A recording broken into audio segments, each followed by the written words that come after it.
Ladies and gentlemen, I'm an African, and I think I was born in Africa for a purpose. I think all of us were born for a purpose.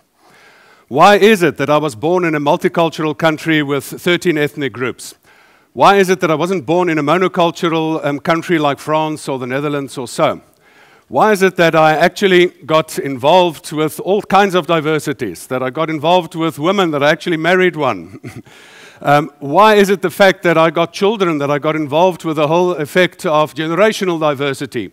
My daughter the other day told me when I gave her a nonsensical answer, she said, "Daddy, you really don't know everything, don't you?" Fact of the matter is, I was really connected with this whole question of diversity.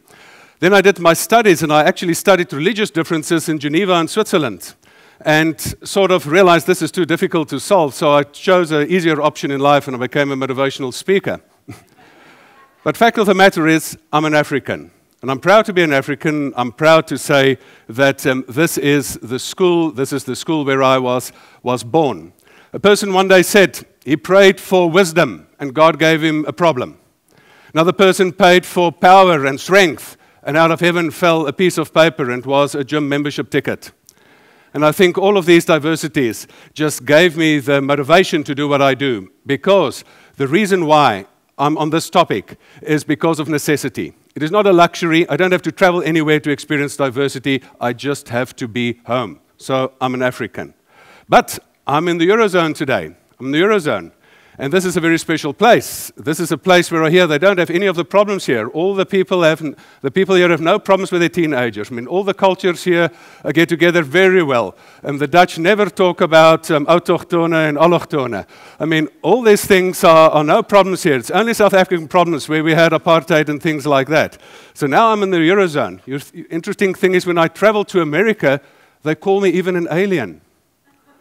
A legal alien for that, if I have the right visa. That's why I asked them to play the song of Sting. I'm a legal alien. I'm an Englishman in New York. So people, I'm an African, but I'm in Europe. And probably we share all the same problems. And what I've designed to you today is not just to map the territory, because that is the consultant curse, which we all have. We just map things and leave people alone, but we don't give the solutions. We don't give the problem. We give the problems, but we don't give the solutions.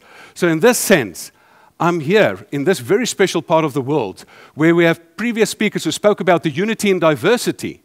But the question which we must all answer is, how do we actually handle this diversity? So what is it what we can do? Now, this ability, I call this ability an intelligence. Because some people get it right. Some marriages do work.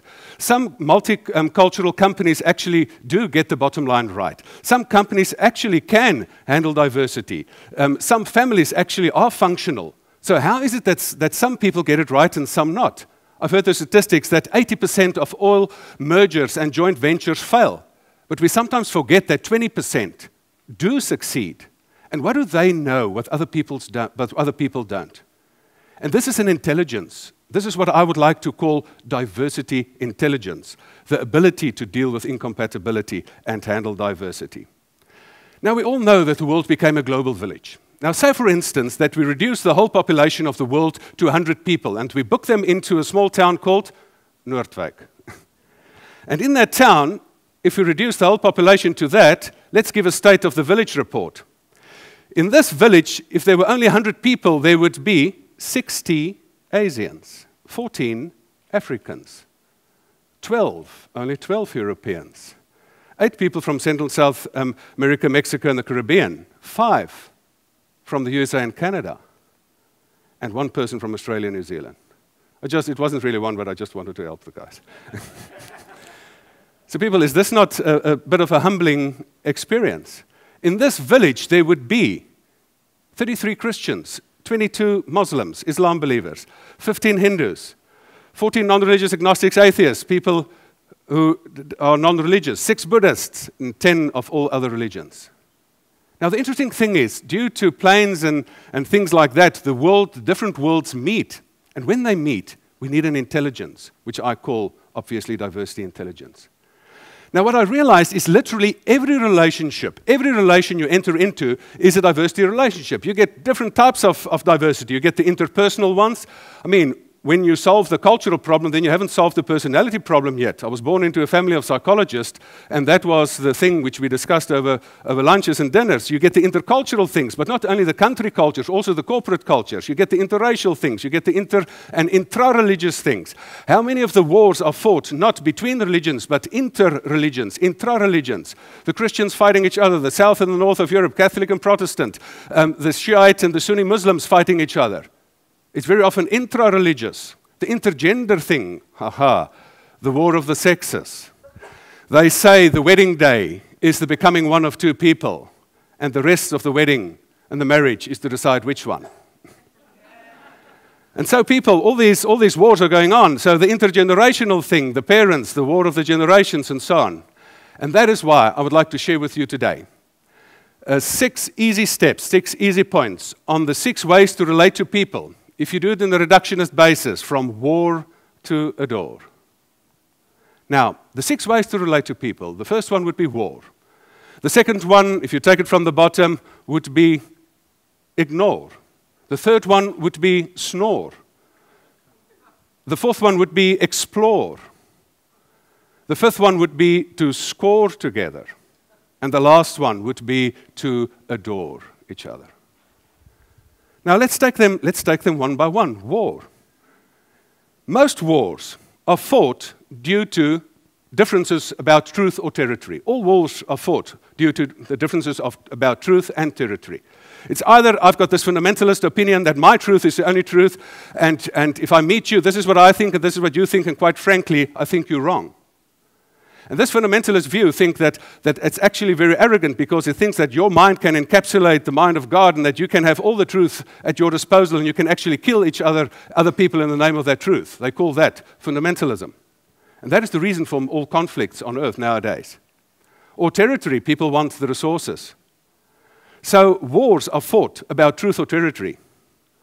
But Bertrand Russell said, you know, the problem with war is that it doesn't determine who is right.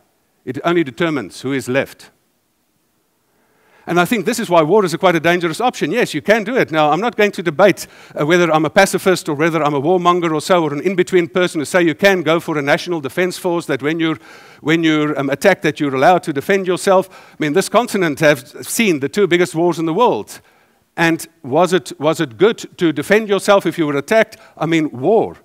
Only thing which I see is that the results of war is devastating. One person said, yeah, it's quite interesting that there's a Geneva Convention even regulating how you can kill other people. Now, what difference does that make to the orphans and the dead? So the fact of the matter is, things are fought about war. It's about truth and territory. And people are so fixed that my truth is the only truth. You know, I took my elderly dad the other day to Dubai. And I mean, we're driving on the right side, or the left-hand side of the road in South Africa, so he's used to having the steering wheel on the right-hand side. And he got into the taxi, and he made conversation with a taxi driver, an Indian guy, very strict personality type. And he said, I'm missing my steering wheel. And the guy said, sir, left is right and the right is wrong. Just as clear as that. So that's his truth, nothing but the truth. So wars are fought about truth and territory. But war doesn't determine who is right, only who is left. And all wars start with a peace conference. And you know, this is why South Africa got a new chance. Because one politician said, listen, in a meeting like this, he said, listen, all of us, we can kill each other now and we can go out and make war, but we will have to be back here. And after a while, only half of us will be left. So why not just start with a peace conference? And I think this is what we did. And this is where South Africa got off the hotspot list of the world and is at least having a chance at this stage. But the second option for the people not so violent are the option of ignore. Now, ignore is a very interesting thing. It's actually a worse insult, because in war you actually really engage with another person. But the worst insult you can give another person is to ignore a person. And you know, to ignore a person is really quite a sad thing, because if you ignore a person, it is actually, you say, I don't want to kill you, I just don't like your values, I don't like your personal, I don't like your smell, I don't like anything about you. You stay there, I stay here, and let's just keep things apart. The only problem with the global economy is people actually want the other people who stay on that side's money. So now they want their money on this side, but they must stay apart. And this is what we called apartheid there. So we said, okay, you stay there in South Africa, and we stay here, but there's a back door. If you want to buy from us, you can come through this door and buy from that. So the global integrated economy makes this option impossible. So there's one for non-Europeans and one for Europeans, an entrance. So ignore is this whole thing. And just don't think it is just a South African problem. How many of you have been married and sort of had a scrap with your wife and haven't spoken to her for a day or two? That's what men, obviously always the men do, yeah. And one guy, a very crude character, told me the other day, he and his wife nowadays have corridor sex. They just walk past each other and they say, F you, F you. So this is the ignore option. This is the ignore option. So this is one option. And the ignore option is either due to arrogance or to ignorance. And there's also a third option, due to pain of the past. Because some people just do the ignore thing just because they don't know. Some international speakers don't travel to other countries just because they don't know how to cross the cultural divide. Other people have this arrogant attitude to say, listen, I'm better than you, and whatever, you stay there, I'm here, I'm on a different level, and this is how it is. But you know, some people have gone into other worlds. They got hurt. They got into relationships, be it cultural or relational or gender relationships, got hurt. And then they pull back in their own resorts and they say, no, I don't want to anything to do with you. I know your type. I mean, your type, you're hurting me, so I don't want anything to do with you. So this is the ignore option. But you know, then sometimes things happen that people have to live in a country where they've legalized integration. In Dubai, it is Emiratization. In Qatar, it's Qatarization. South Africa, it's black economic empowerment. In America, it is my inclusion, minority rights. My good friend Lenora Billings-Harris tells me about that. So then you have to go to another option, and you just have to deal with it, whether you like it or not. And that option, I call that some people go into that option of just snore. Okay, there are legal things that I must adhere to. So yes, okay, I will relate, and if I have to, but I'm dragging my feet, and I'm just sort of, I'm not fast on this whole thing. So I'm just sleeping, and I'm actually doing nothing. And they say, yeah, okay, I'll tolerate it, but it is difficult, and okay, we'll just coexist. You know, my fear is that some cultures have elevated tolerance to the most important principle. And tolerance is the lowest of the principles in dealing with diversity. Because tolerance is just say, you know what, you really irritate me, but I have a bit of emotional intelligence not to hit you in the face. So tolerance is not the diversity principle. There are more beyond snore. And that is explore. People, then you come to a point, you say, but listen, perhaps other people are not that stupid. Perhaps other people are not that in a sense that they're totally wrong. I actually want to get to know other people. Perhaps they're interesting. It's not that they're wrong, they're interesting. So let's go out and explore. Let's go and meet some people. Let's go and jump on a plane and go to other countries. Let's go to GSS meetings and meet other people from other cultures. Let's go and explore. I think this option is a starting point. There's a change which takes place. Because there are two kinds of people on earth. The people who divide the earth in two kinds of people and the others are not. No. There are two kinds of people on earth. And those are, the first group are the cultural critics, and the other group are the cultural learners. And the cultural critics will always say, well, this is what I think, this is what you think, you're wrong. The cultural learner will say, this is what I think, this is what you think, and you're interesting. Where are you coming from?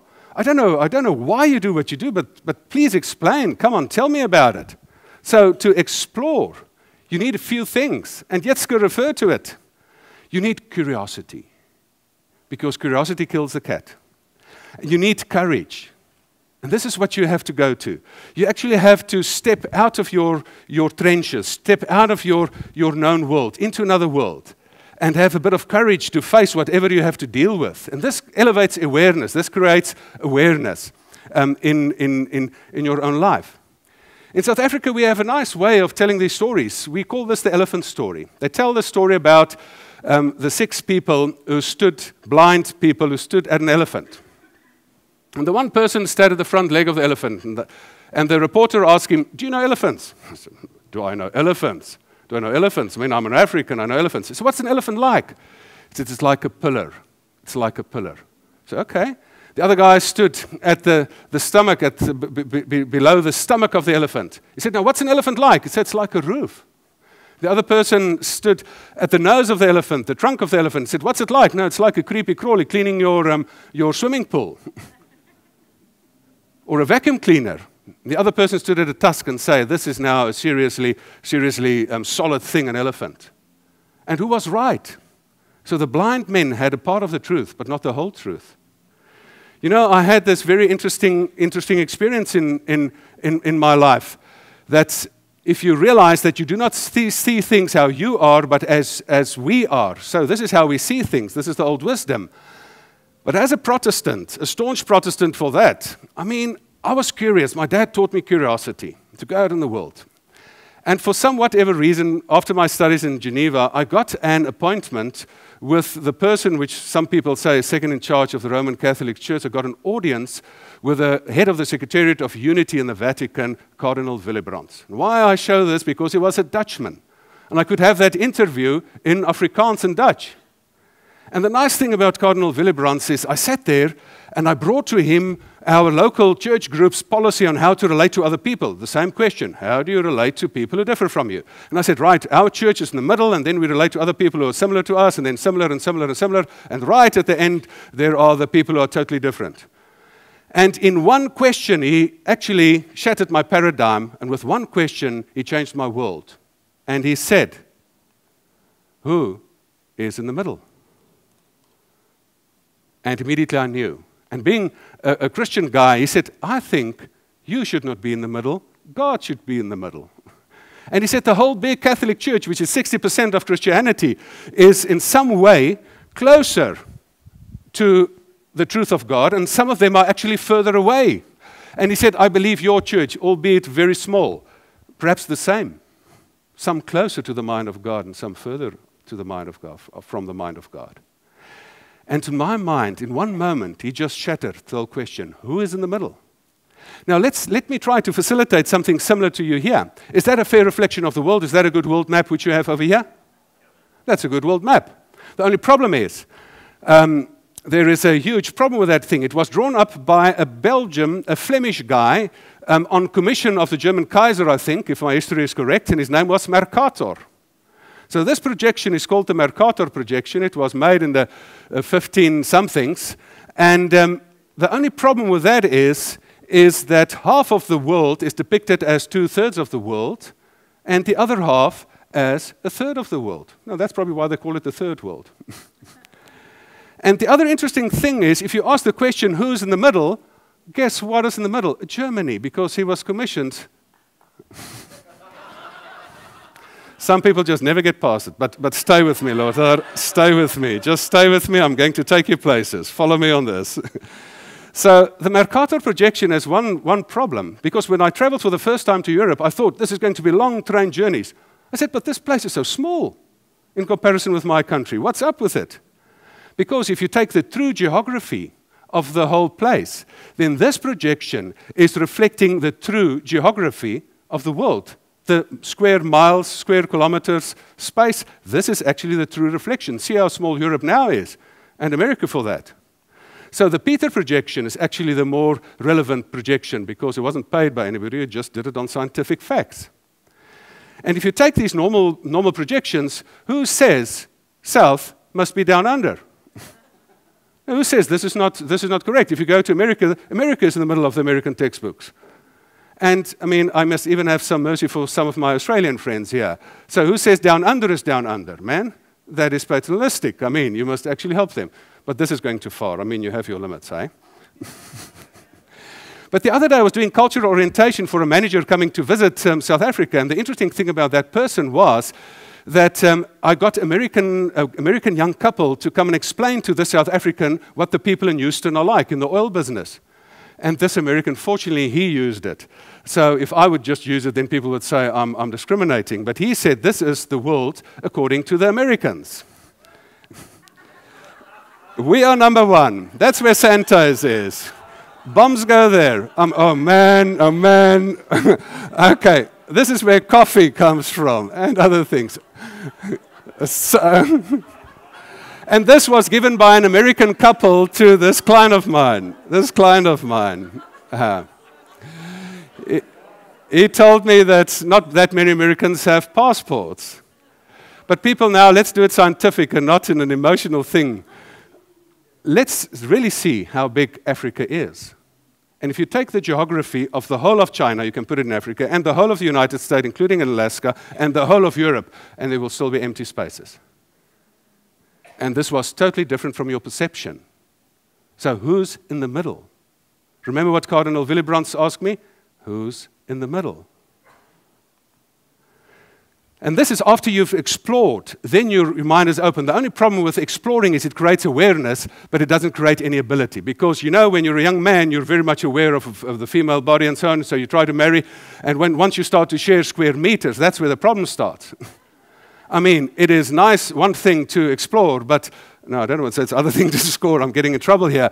But fact of the matter is, exploring is just sitting together. But scoring is winning together. And how do you get to that point? How do you get to the point where you can employ diversity, enjoy and employ it? It's like a dance, that you must not be too strong. It's actually like an interaction, that you don't see differences as problems, but you see it as polarities to be managed. What is the old dictum, you must love your?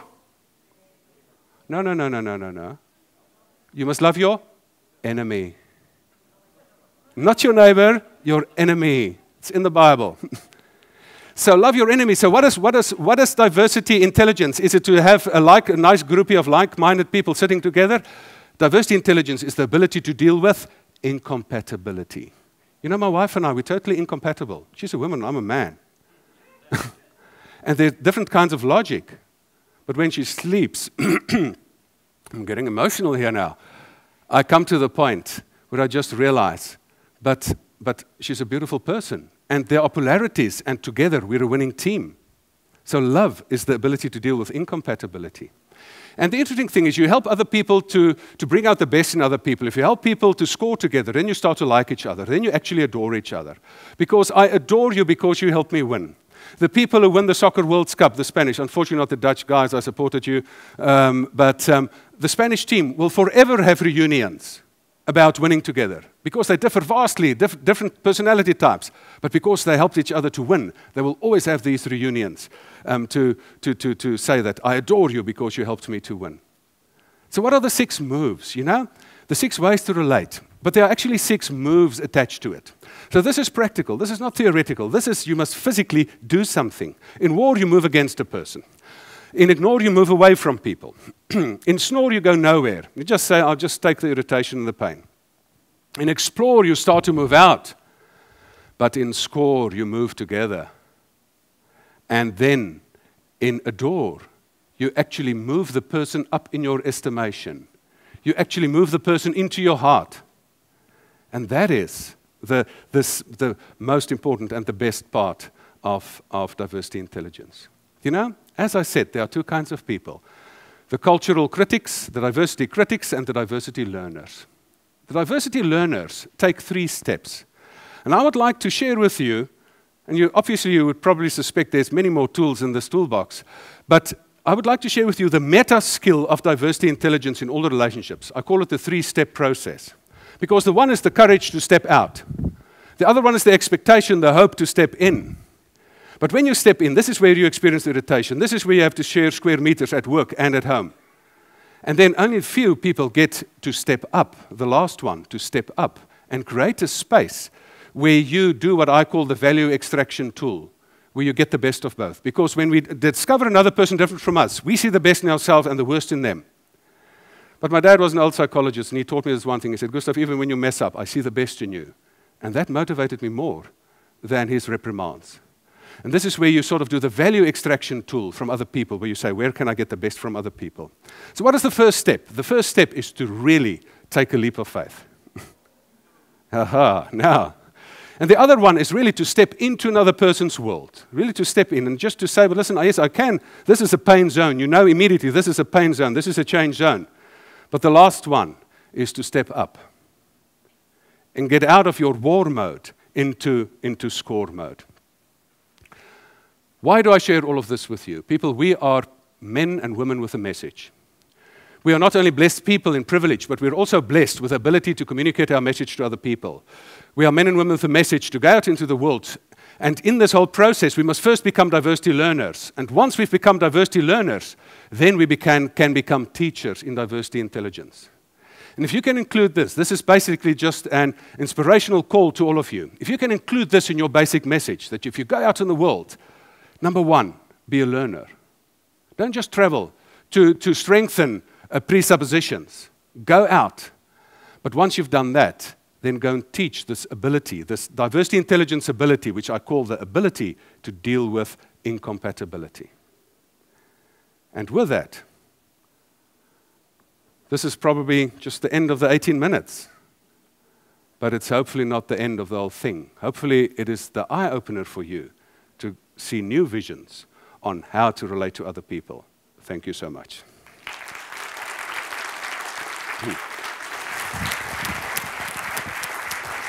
Cool.